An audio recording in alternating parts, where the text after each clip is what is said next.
So, Pastor David, can you react to that? How do you handle counseling section with your visitors? Okay, firstly, handling the counseling session with the opposite gender. Sometimes there's some kinds of let me say people that we need as the minister of the gospel. Firstly, we need a lot of helpers. So depends on the person involved. Let me begin with maybe being a single. So sometimes for a single handling counseling, firstly, don't be emotional. The reason is because sometimes emotion overrides reasoning.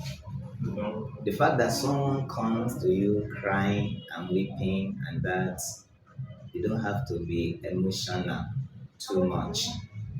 The reason is because I was telling someone one day, to some extent, even if a lady is married, anyone that shows care to her in times of trouble is hard for her to forget.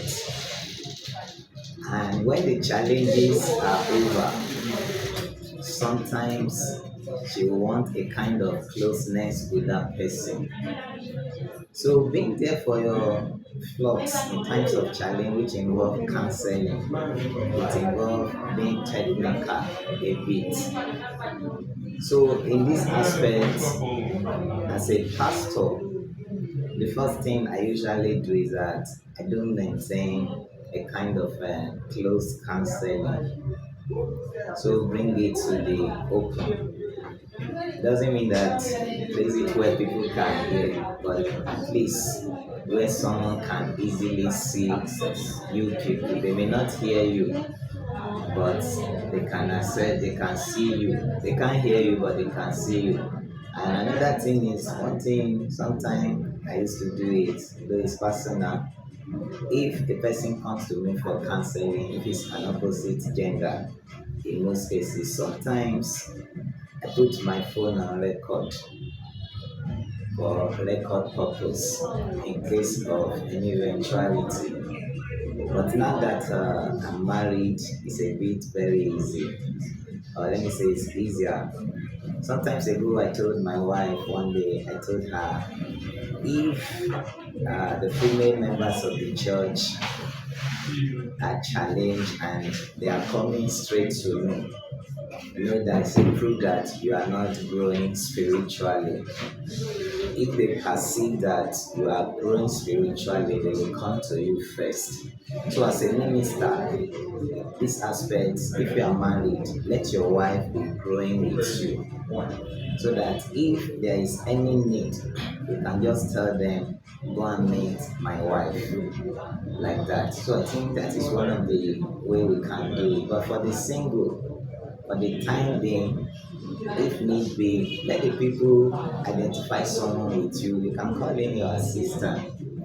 You can even be referring to the person as a pastor.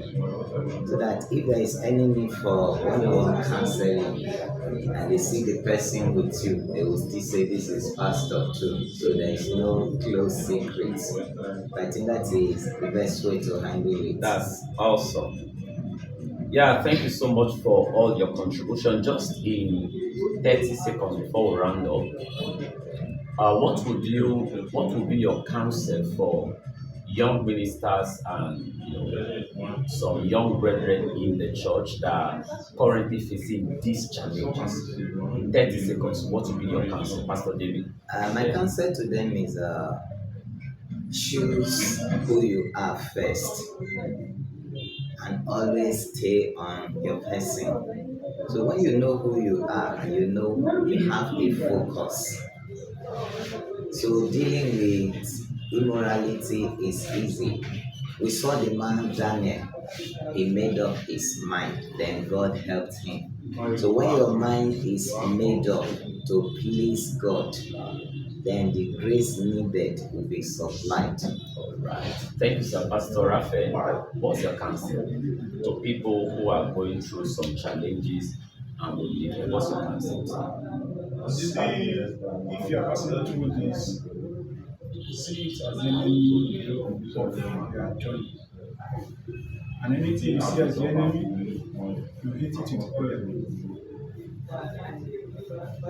That's all right. So thank you so much for coming on the show today. I'm so grateful to God for all this contribution. So someone out there who is having these challenges, please just ensure you understand yourself and key into the things that have been shared in the course of this broadcast, and your life will never remain the same. See you in the next edition. Thank you, guys.